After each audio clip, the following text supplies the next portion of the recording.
Hola, ¿qué tal? Comment ça va?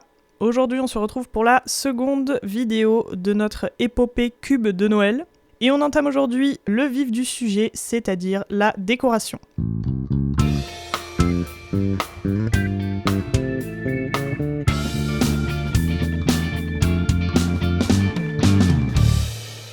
La semaine dernière, j'espère que vous avez regardé notre première vidéo qui concernait le perçage, le ponçage et le nettoyage des cubes en bois.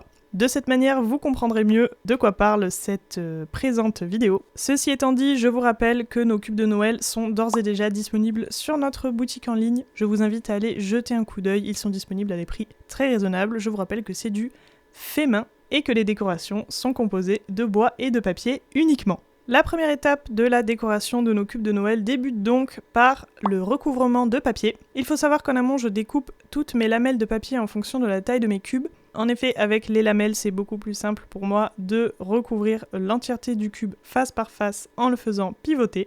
Le recouvrement de papier est la phase la plus longue de la décoration parce qu'il faut bien ajuster le papier avant de la poser sur le cube. Donc en général, ma manière de procéder, c'est que je prends ma lamelle de papier, je la pose sur le cube sans colle, juste pour voir si la lamelle est bien droite et elle recouvre bien tout le cube. Et ensuite seulement, une fois que la lamelle est bien positionnée, je place ma colle et je colle le papier. Lorsque je recouvre mes cubes de papier, il n'est pas rare que j'utilise 2, 3 ou même parfois 4 papiers différents. Donc en fonction de ce que je souhaite faire avec mon cube de Noël, je n'emploie pas toujours la même méthode, mais globalement ça reste la méthode que j'utilise le plus, qui est la plus simple et la plus efficace. Une fois le papier correctement collé, je me sers d'un cutter de précision pour pouvoir découper le bord du papier qui dépasse encore. Personnellement, je préfère utiliser un cutter plutôt qu'une paire de ciseaux parce que je trouve ça beaucoup plus précis et je vois bien ce que je suis en train de faire. Et en général, la découpe est bien nette, donc c'est vraiment ce que je recherche pour que la finition soit très bonne. Et une fois que mon cube est entièrement recouvert de papier, je le laisse sécher tranquillement dans son coin avant de le vernir. Lorsque je colle du papier sur mes cubes de Noël, je mets de la colle dessous, mais j'en mets également dessus.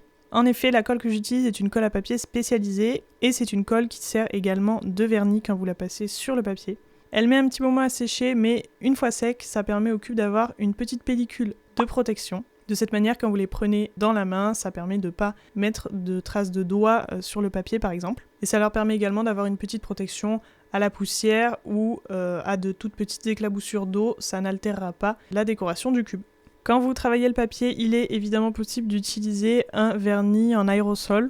Le problème de l'aérosol, ça reste quand même qu'il faut se mettre à l'extérieur pour pouvoir vernir vos créations et que c'est pas super bon pour la planète. Vous avez également moins de perdition avec le vernis à appliquer au pinceau, donc ça rend cette méthode un petit peu plus rentable également. Et personnellement, je suis satisfaite du rendu, donc en général, quand je suis satisfaite de quelque chose, je ne vais pas chercher plus loin.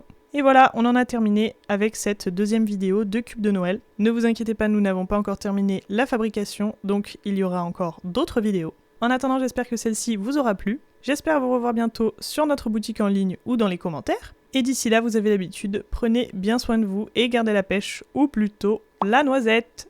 Ciao ciao!